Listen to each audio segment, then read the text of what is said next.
Latinx Game Awards. I'm Aaron Ashley Simon, and on behalf of the organizers of the Latinx Games Festival, I'm pleased to present this year's award, honoring those who are making a real impact on the games industry. Before we kick things off, though, I would like to thank all of the partners this year who have helped to make the festival happen, as well as all of our guest speakers. To get a look at the panels this year, please check out LatinxGamesFestival.com. Today we'll be taking a look at our official selections in this year's Latinx Game Awards with some individual videos created by producer Paul Tamayo. These videos will give us a quick look at each developer's stories and highlight their excellent games that we've chosen as official selections for the show. If you want to find out more about this year's selections, please visit LatinxGamesFestival.com for a full list where you can purchase or wish lists ahead of their release. So let's kick things off with a few colorful games full of personality that pay respect to some of our favorite games of yesterday. Let's take a look.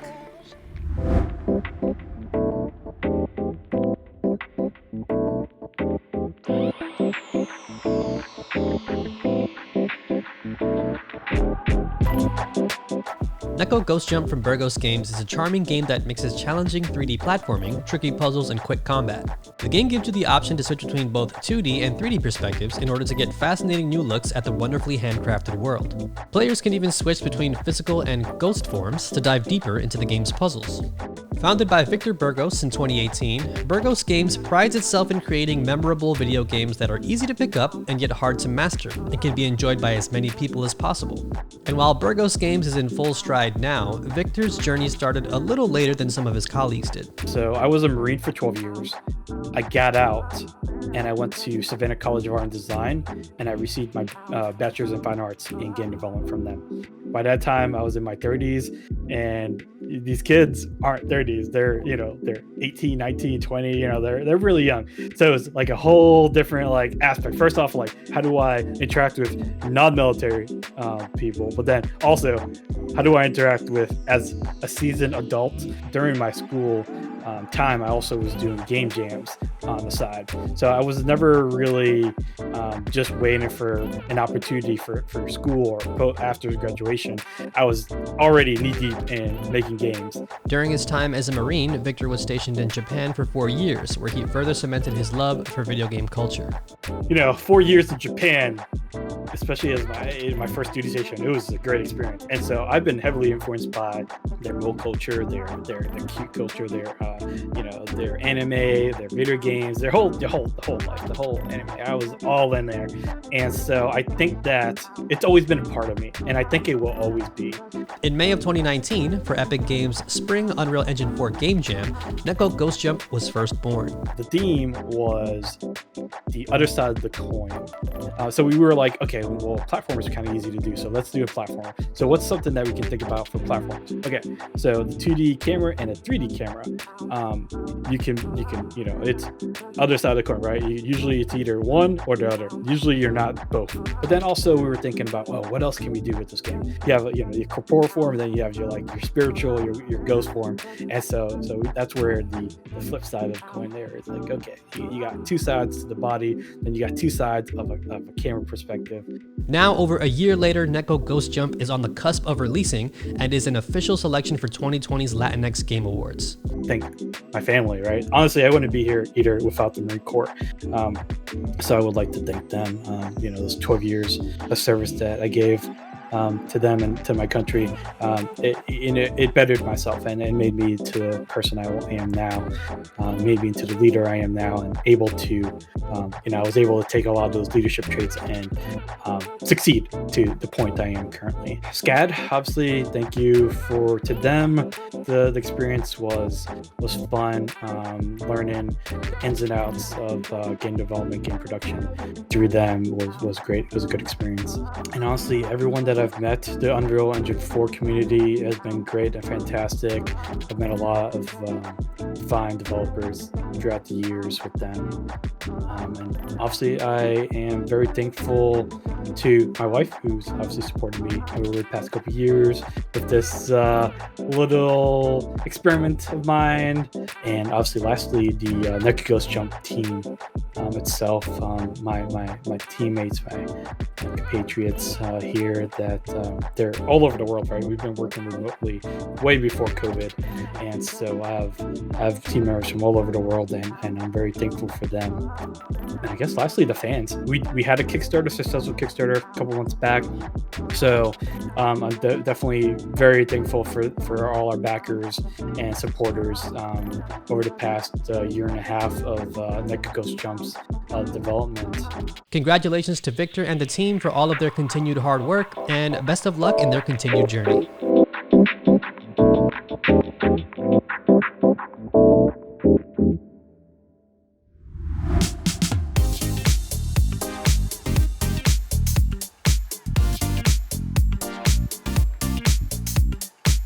Lunchapalooza is a multiplayer party game from Mexican developer Seashell Studio, where players battle it out to be the last piece of food standing. It's a mix of absurd humor meets fast-paced brawling that includes power-ups, dodges, traps, and more to knock other players off of the table. Miriam Karina Melgoza, Seashell Studio co-founder and digital artist, says that their journey started out purely as a creative outlet. Seashell Studio started as a creative collective among friends to try to get into contests, to challenge ourselves into making games. We didn't have the tools, we didn't have the resources to make games in that time. So it was just fun thing that started as a creative collective. And then we stopped doing that because we were adults now and life demanded us to have real jobs. And we didn't think that we would be able to make games as a living. So we stopped our friendly, cooperative game jams and then came back in 2017 with the premise of making a real game now. Lunchapalooza spawned out of another original work from the team that at first, originally, made the rounds at film festivals. There was a contest in Mexico, which was the Eco Film Fest. They needed short films. So my colleagues now made a short animated movie called Moravilla. It talks about the importance of recycling and to not let food go to waste, which is kind of ironic because we want to from food sustainability to food fight game where you see a lot of waste. But I guess we were still playing with the concept of food and the concept of a food fight. We just tried to make it lighthearted, to make it cute. The future looks bright for Seashell Studio, and they're off to a great start with Lunchapalooza, an official selection for the 2020 Latinx Game Awards. Congratulations to Seashell Studio for all of their hard work, and here's to many more games to come.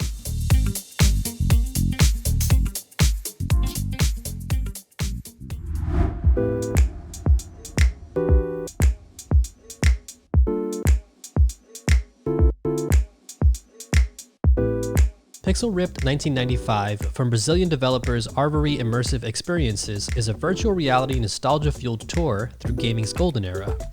A sequel to Pixel Ripped 1989, this time players are transported to the mid-90s and face challenging 16-bit and 32-bit tributes to the classics.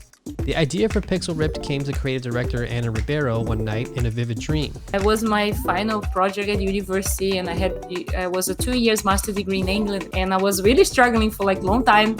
And then I had this dream. I was playing a game on the television, and the game was like in Atari graphics, but then the game evolved in graphics, and the whole living room evolved together with the same graphics until it got so realistic that the whole world will like merge together. And I was like, wow, I woke up and I was telling all my friends, oh my God, I had this dream. Wow, how cool would it be to make a game that you feel transported in time, like a time machine. Anna's plans for Pixel Ripped originally involved a much grander scope until one of her professors suggested she focus on portions of her idea to flesh them out just a bit more. The first plan was to make a really ambitious game, which it had 5 levels. Each level would be a different year. And then when I started building it, I was like, wow, I just spent like a month in level 1, which was the 70s. It wasn't even close to be finished.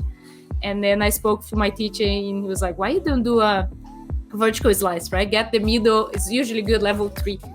This became the first game released, actually. This was Pixel 1989, which later on ended up deciding, okay, each level will be an episode. After submitting a demo for her original game during the early days of Oculus, it garnered some major attention and sent Anna on a journey to bring the game to life. And I put it online and got some attention from the press, and I was like, wow, maybe it's a good game. There was no store at the time, so Oculus had this website where people would just put demos online for free and people would play it.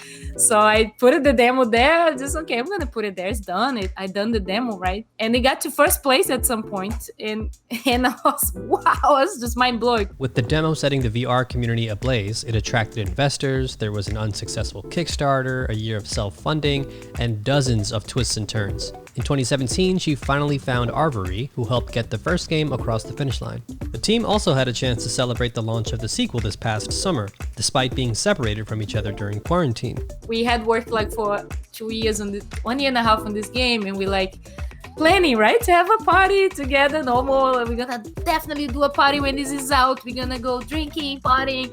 And then when we released the game in the middle of the pandemic, and we were like, oh, we really want to celebrate. How are we going to celebrate this? And we ended up doing in Rec Room. And it was awesome. I broke glasses at home.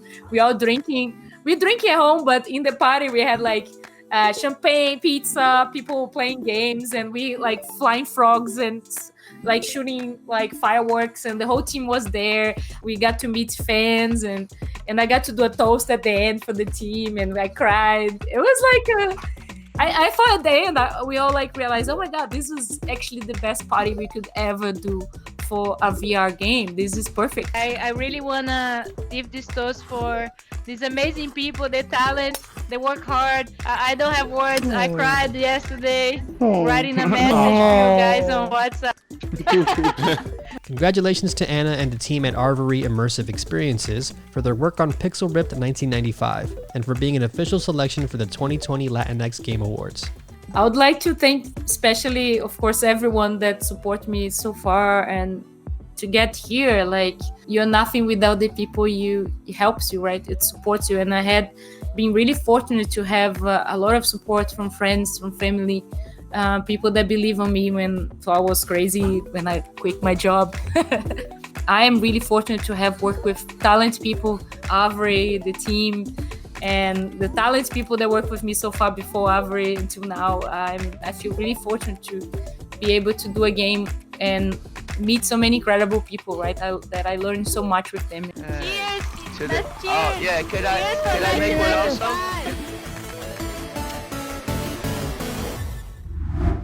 From journeys to Japan, virtual food fights in Mexico, and VR rap parties connecting fans to developers in Brazil, this year's group of official selections show the world that the Latin American game development community has much to offer the gaming world.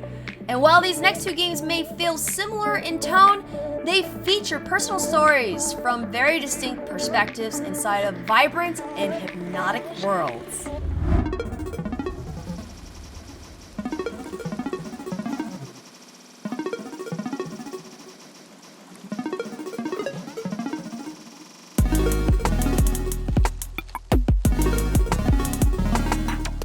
Holovista from developer Aconite is a vibrant adventure built around a mysterious narrative and hypnotizing 3D world. Players use their real-life phones to look around them in real life to snap photos of the in-game environment. The story follows Carmen, a junior director and new hire at an elusive architectural firm, and her challenges with agency and perception. Its clever use of a familiar mobile device interface gives players access to social media apps, messaging, and of course, its camera, letting the game bridge an alternate dimension literally in the palm of your hand. The game's narrative designer and writer Whitney Strix Beltran started her journey crafting worlds for players to explore the old-fashioned way, by role-playing. I actually started with LARPing, live action role-playing, Legends of the Five Rings, way back in the day, and I ended up running a very large LARP organization. I learned how to do narrative design in very high stakes, very high fluidity situations. grew that into a practice in tabletop, and then grew that into a practice in digital. After meeting Aconite founders Nadia and Star at the 2019 Game Developers Conference, Whitney later connected to discuss what would eventually become Holovista. And the idea came at the perfect time in her career. For me personally, my narrative work is always in conversation with itself, and Holovista is definitely in conversation with an earlier project that I worked on called Bluebeard's Bride. But this one, Holovista, was about a magical house where you go and you face yourself. And this is really kind of in the same vein as Bluebeard's Bride, which is about a haunted house where you go and you face the demons that are coming to get you. And I was like, but this is really different. I had always had a fair distance between like myself and my work. Like, it's not me in this game. It's somebody that I made up. It's not true for Holovista. Holovista is pretty autobiographical. Those are the experiences that I had, and they are represented in the game.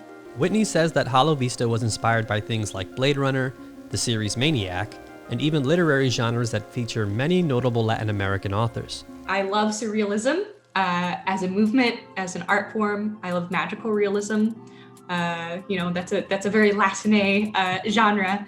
And I think all of that has worked its way in with again, some really like knuckle-bearing authenticity, which I think I learned from writers like Stephen King, actually. I really loved Stephen King when I was younger. He had a way of talking in the blue-collar voice that I found to be very authentic. And I was like, oh, someone who understands what's going on down here.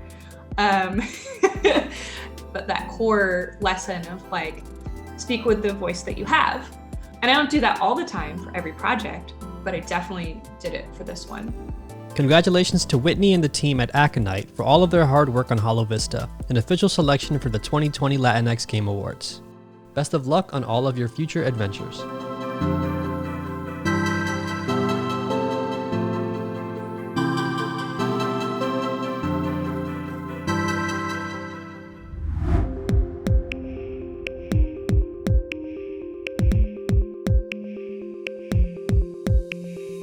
Unsighted from Brazilian developers Studio Pixelpunk is a post-apocalyptic cyberpunk adventure presented in a brilliant retro aesthetic. The story revolves around humanity's ongoing fight with androids as they fight to avoid becoming unsighteds, machines with no consciousness with the sole purpose of serving humans.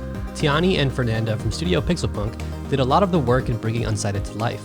Their game is inspired by classic series like Dark Souls, Metroid, and Zelda, but also more recent animated series that invite more people to feel seen. Cartoons like Steven Universe and the new She-Ra, these recent cartoons that have a lot of diversity and really resonate with people like us, LGBT people.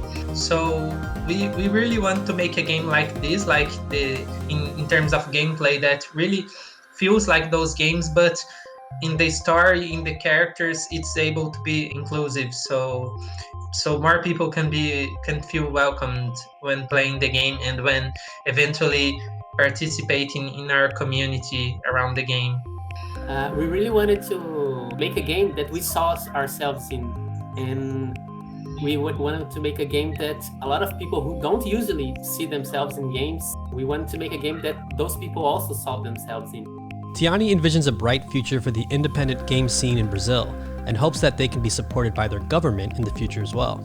Even in the indie scene, it's really a really small community. There are a few projects that get like a lot of attention, but usually are things that are somehow related to a YouTuber or someone outside of gaming.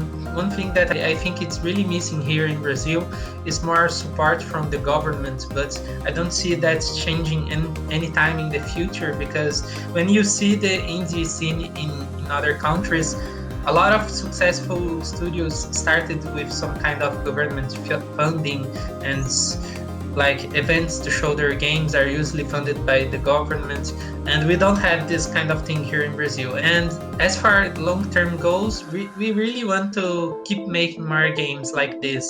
We have a lot of ideas. We have like a list of like 10 possible next games or even more, and we can't wait to start working on them, because now we're way more experienced than when we started Unsighted, so we feel like we can do a lot more now with more experience. So we're really looking forward to start our next project, but at the same time we really want to polish Unsighted as much as possible to make it really a game that people really love. Congratulations to Tiani, Fernanda, and the rest of the team at Studio Pixelpunk for all of their hard work in bringing Unsighted to players all over the world, and for being an official selection for the 2020 Latinx Game Awards. We also like to thank the other members of our team, Glauber Kotaki, who is working with us helping us with the pixel art, Amelia Molino, which is our writer and is translating the game, and Leferson Molinari, which helped with more pixel art at the beginning of the project. And also we would like to thank the folks over Humble Games to make all of this possible. Jason for inviting us to this event. So thank you all so much.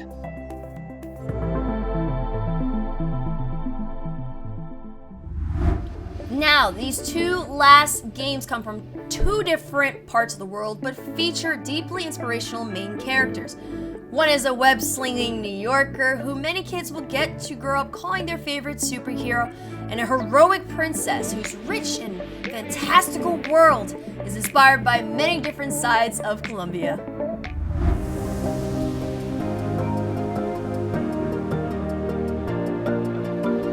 Spider-Man Miles Morales from developer Insomniac Games brings the story of the Afro-Latinx web-slinger to life for an entirely new generation to call their favorite hero.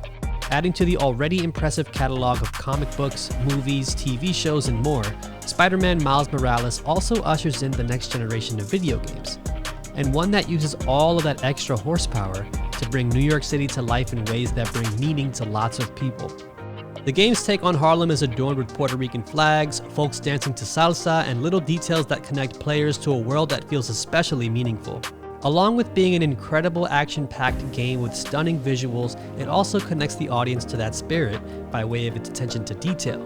Spider-Man Miles Morales is an official selection for the 2020 Latinx Game Awards because of what it represents to so many people experiencing his heroic tale and seeing themselves, their loved ones, or friends as the hero. Thanks to everybody at Insomniac Games for bringing Miles to life in this new and invigorating way.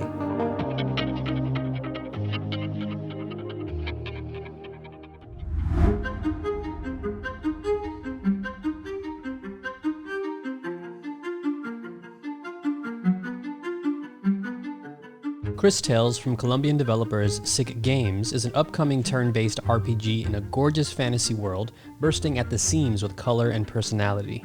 As a love letter to classic JRPGs of a bygone era, Cris Tales also throws an interesting new twist in how players perceive time. The original prototype was built by the Sick group, which is Sebastian, Yadir, Carlos, and Camilo. And I kind of focused mainly on the mechanics. So I was wondering, hey, what if we actually made a game where you could see past, present, and future at the same time in the same screen? So we found this seed, and Yadir, who's like the gameplay director, he kind of came up with this triangle concept.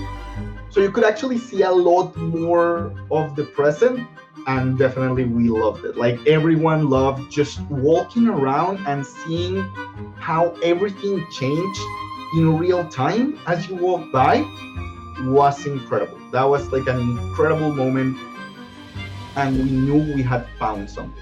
But Cris Tales didn't start off as an RPG, and although it's inspired by Colombia, it's also a brand new take on what that fantasy world and its characters could look like without relying on usual tropes. We actually wanted a very Colombian idea, an idea that could really express and romanticize what our culture is about, because we feel like in a lot of ways we have never had some sort of art that actually romanticizes a lot of what we are. So at the beginning we were thinking about, very Colombian stories. We, Gabriel Garcia Marquez influences and a lot of that stuff. And we kind of thought, how would a Disney princess look if she was from Colombia? And we are inspired by but we are never exactly that place. And that's what we want. We don't want people to be, oh, I'm playing the Colombian RPG. No, we want to take elements from our culture and turning them into this global language that can communicate through people all over the world that have never even heard of Colombia. That's our goal. That's what we want to achieve. Carlos has big plans for their games in the future, and that optimism extends to Colombia as a hub for new and exciting experiences to emerge on the world scene. So it's wonderful. We're actually very supportive with each other. We don't feel like there's a competition at all, because we feel everyone benefits from a success. And actually this industry in particular, it's not very competitive, in a sense that you actually might be working with the same publisher at the same time, and that actually helps you, because if they feel like a Colombian developer is good, they associate everything, you know, made from Colombia with that developer. Having said that, it's like a big responsibility when you're making a project and you're taking the whole country on your shoulders. Our goal is not to have a game that we're just proud of, but like we want to really make an impact, you know, in the world. The team are well on their way to achieving that goal. Congratulations to Sick Games and Cris Tales for being an official selection for the 2020 Latinx Game Awards. So first of all, I want to thank my wonderful team, the teams at Crimson Incorporated. Of course, most of all, Yadir, Sebas, Camilo. It has been the most beautiful project I have ever worked in my life. Of course, to my family, who has been like super patient with me, and I know the families of everyone who's been working on this have been super understanding of, you know, everything that we've put into the game.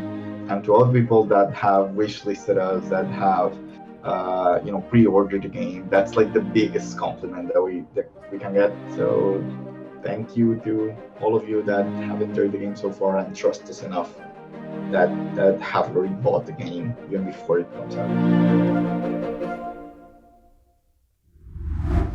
Congratulations to all of our official selections this year. Your work inspires the community of Latinx game developers around the world, and we wish you the best of luck. We cannot wait to see what's next for you all. And please show them support by checking out their games or by wishlisting them before they come out. For a complete list of all of this year's official selections, please visit latinxgamesfestival.com. Now, while we can't wait to see what future titles they inspire, one group from Long Beach, California is already doing the work of helping to empower underserved communities by teaching them to make their own games. It's our pleasure to award the 2020 Community Impact Award winner to the Long Beach Public Library's mobile studio. Here's their story.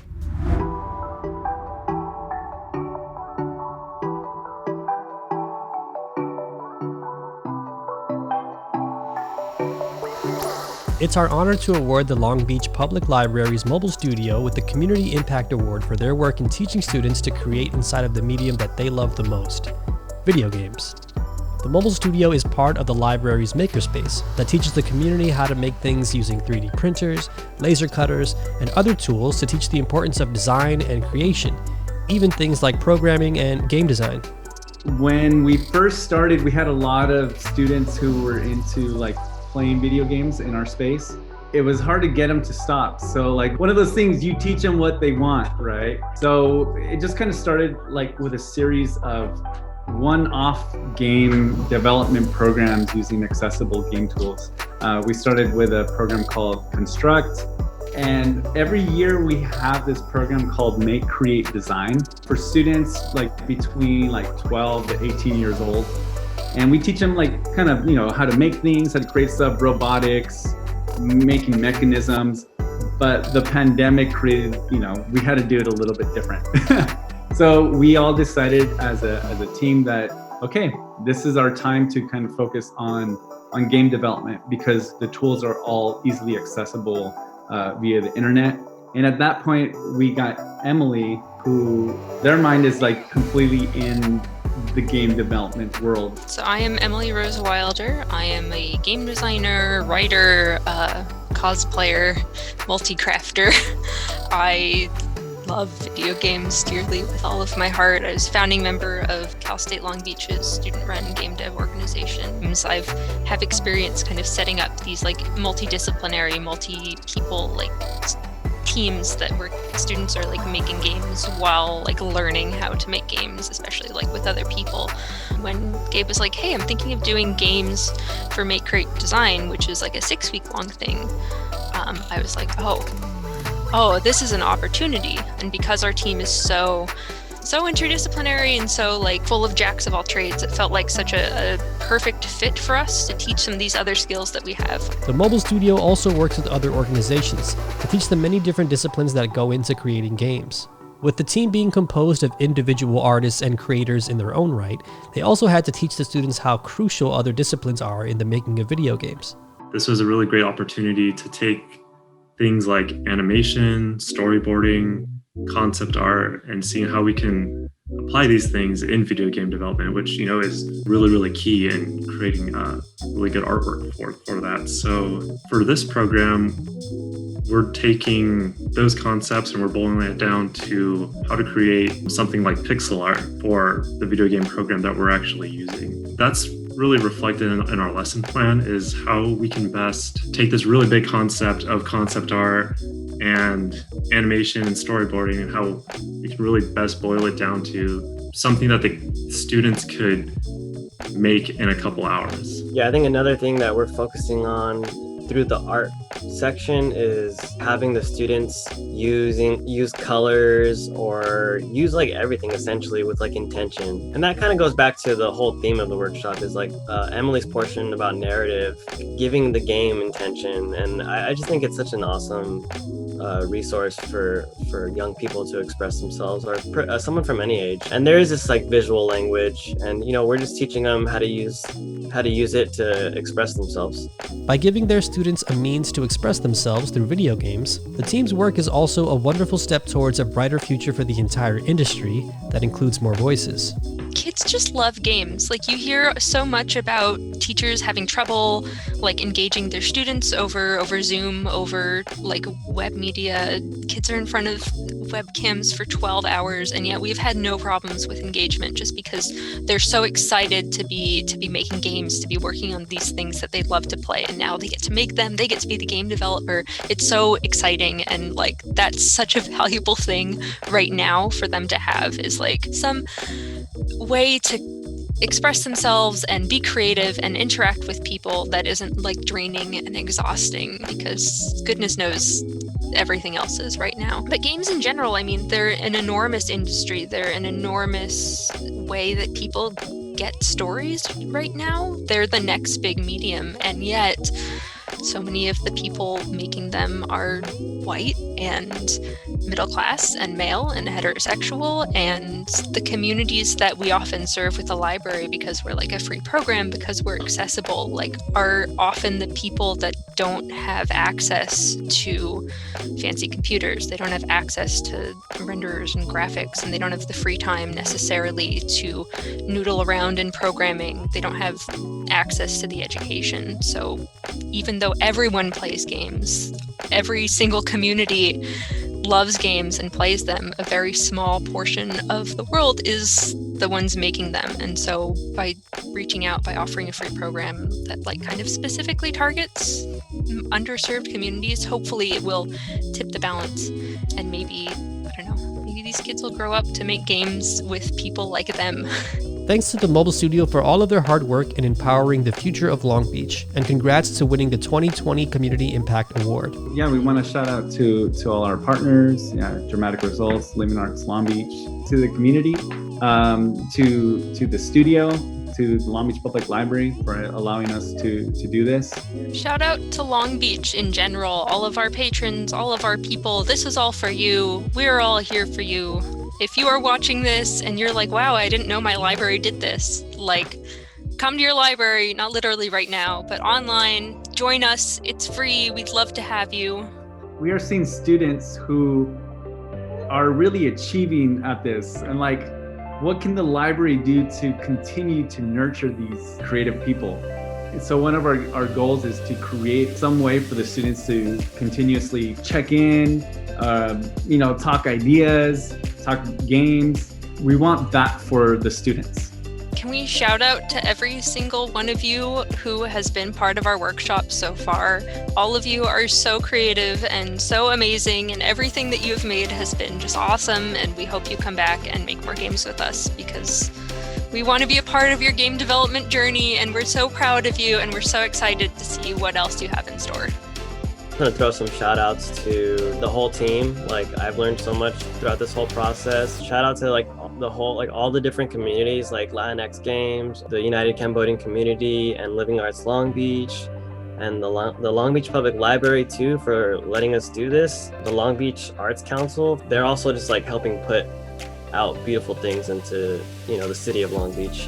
Thank you for having us, interviewing us. Hopefully this will disseminate, put a spotlight on what we're doing, and hopefully inspire other communities to kind of do the same, and other young curious artists and creative people to take on video game design. This is the beginning for us. We're iterating, we're constantly iterating, and we know that the students, they want to express stuff, they want to create stuff, and we know they have really interesting ideas. We're trying to find that kind of secret recipe, like for them to really be able to achieve, if not a big game, at least like a prototype, something that they will be proud of. I don't know if we're there yet, but that's what we're getting to, I feel. And I really feel like we're onto something with like the kind of programming that we're developing.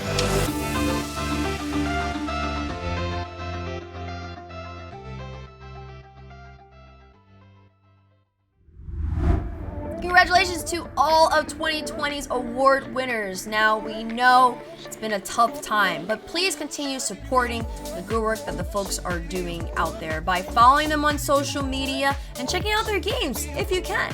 Go ahead, and we'll help you with that. To find out more about this year's festival, as well as all the games featured in our show, please head on over to LatinxGamesFestival.com.